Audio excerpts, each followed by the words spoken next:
Assalamualaikum warahmatullahi wabarakatuh. Perkenalkan, nama saya Nur Akidah Mustari dari kelas M67 akan membagikan ilmu mengenai konsep pembelajaran terpadu dan model-model pembelajaran terpadu. Selamat menyaksikan. Nah, untuk materi pertama yaitu pengertian pembelajaran terpadu. Nah, pembelajaran terpadu merupakan suatu pendekatan pembelajaran yang melibatkan beberapa mata pelajaran untuk memberikan pengalaman yang bermakna kepada peserta didik. Nah, dikatakan bermakna itu dikarenakan dalam pembelajaran terpadu, peserta didik akan memahami konsep melalui pengalaman langsung dan kemudian menghubungkannya dengan konsep yang telah mereka pahami. Nah, selanjutnya landasan pembelajaran terpadu. Pembelajaran terpadu terdiri dari 3 landasan. Yang pertama, landasan filosofis. Nah, landasan filosofis ini sangatlah penting dalam pelaksanaan pembelajaran terpadu. Bahkan, landasan filsafat ini menjadi landasan utama yang melandasi aspek-aspek lainnya. Kemudian yang kedua, ada landasan psikologis. Nah, landasan psikologis terutama berkaitan dengan psikologis perkembangan peserta didik dan psikologis atau teori belajar peserta didik. Dan landasan yang terakhir yaitu ada landasan praktis. Nah, landasan praktis ini berkaitan dengan kondisi-kondisi nyata yang pada umumnya terjadi dalam proses pembelajaran saat ini, sehingga harus mendapatkan perhatian dalam pelaksanaan pembelajaran terpadu. Nah, selanjutnya, tujuan pembelajaran terpadu.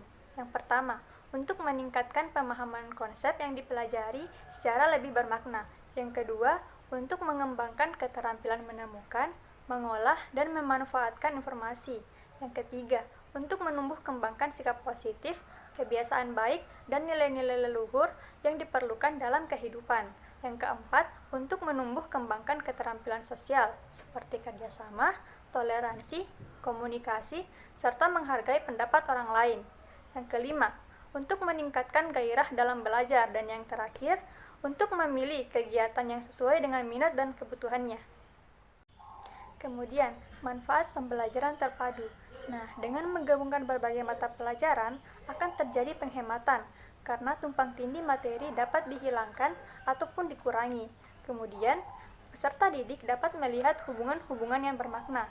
Itu disebabkan karena materi pembelajaran lebih berperan sebagai sarana atau alat daripada tujuan akhir itu sendiri. Kemudian, pembelajaran terpadu dapat meningkatkan taraf kecakapan berpikir peserta didik.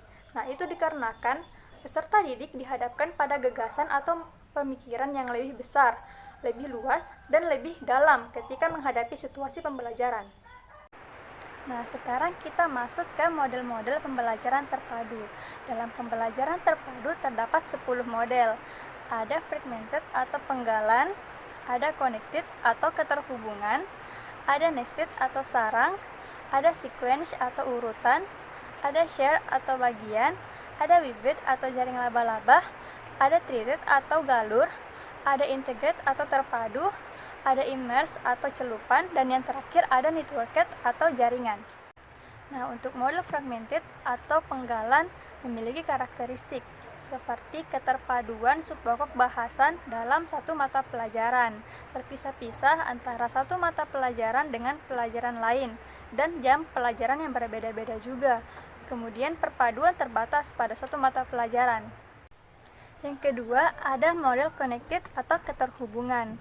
Model connected ini merupakan model pembelajaran terpadu yang menghubungkan satu konsep dengan konsep yang lain, satu topik dengan topik yang lain, satu bidang pengembangan dengan bidang pengembangan yang lain, satu mata pelajaran dengan mata pelajaran yang lain. Hanya saja, pembentukan pemahaman, keterampilan, dan pengalaman secara utuh tersebut tidak berlangsung secara otomatis. Nah, yang ketiga, ada model nested atau sarang. Nah, model nested ini merupakan model pembelajaran terpadu yang memfokuskan keterampilan dari berbagai aspek pada satu mata pelajaran saja.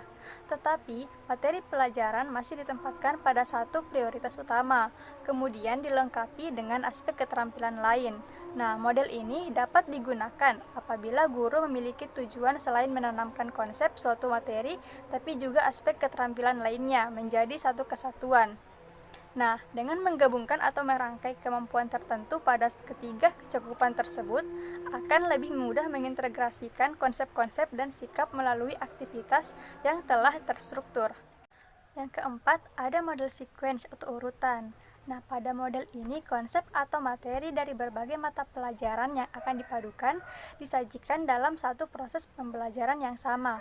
Misalnya, guru suatu bidang studi melakukan kerjasama dengan partner untuk mengurutkan konsep atau materi yang sama atau berkaitan pada masing-masing mata pelajaran. Kemudian, konsep atau materi pelajaran yang telah diurutkan pada masing-masing mata pelajaran akan diajarkan secara paralel. Yang kelima, ada model share atau bagian.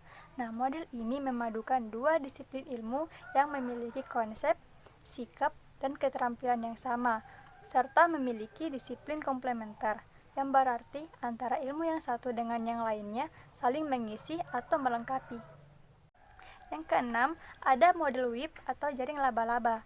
Nah, model whip ini merupakan model yang mengikat kegiatan pembelajaran baik dalam mata pelajaran tertentu maupun lintas mata pelajaran. Nah, model whip ini memiliki beberapa karakteristik, diantaranya yang pertama, berpusat pada peserta didik, kedua, memberikan pengalaman belajar, yang ketiga, menyajikan konsep dari berbagai mata pelajaran, dan yang terakhir, bersifat fleksibel. Yang ketujuh, ada model thread atau galur. Nah, model thread ini adalah model bersambungan atau model integrasi yang memfokus pada metakurikulum yang merupakan jantung dari semua pokok bahasan. Dengan menggunakan ide yang ada dalam metakurikulum, dapat ditargetkan serangkaian keterampilan berpikir tertentu untuk memasukkan prioritas isi pembelajaran yang ada.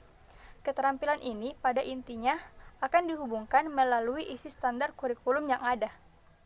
Yang kedelapan, ada model integrate atau keterpaduan.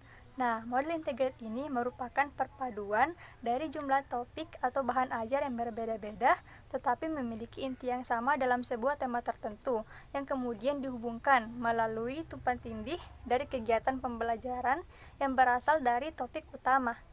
Yang kesembilan, ada model immerse atau celupan. Nah, model immerse ini dibangun untuk membantu siswa dalam rangka mengambil intisari dari berbagai fenomena kejadian untuk memperoleh pengetahuan dan kemudian diaplikasikan. Kemampuan untuk mengintegrasi ke beberapa bahan ajar ini dilakukan oleh siswa secara mandiri, tanpa ada intervensi dari guru atau dengan kata lain berlangsung secara otomatis karena perpaduan terjadi dalam diri siswa sendiri. Yang terakhir, yaitu model network atau jaringan. Model network ini hampir sama dengan model immerse. Untuk model network, proses penggalian informasi terkait pada konsep yang mereka minati. Setelah siswa menemukan konsep yang mereka minati, siswa kemudian menggali informasi terkait konsep tersebut dengan cara bertanya kepada teman atau pada guru. Sedangkan pada tipe immerse, siswa menggali informasi sendiri melalui sumber belajar yang ada. Itulah tadi konsep pembelajaran terpadu dan model-model pembelajaran terpadu yang dapat saya berikan. Kurang lebihnya mohon dimaafkan. Wassalamualaikum warahmatullahi wabarakatuh dan terima kasih.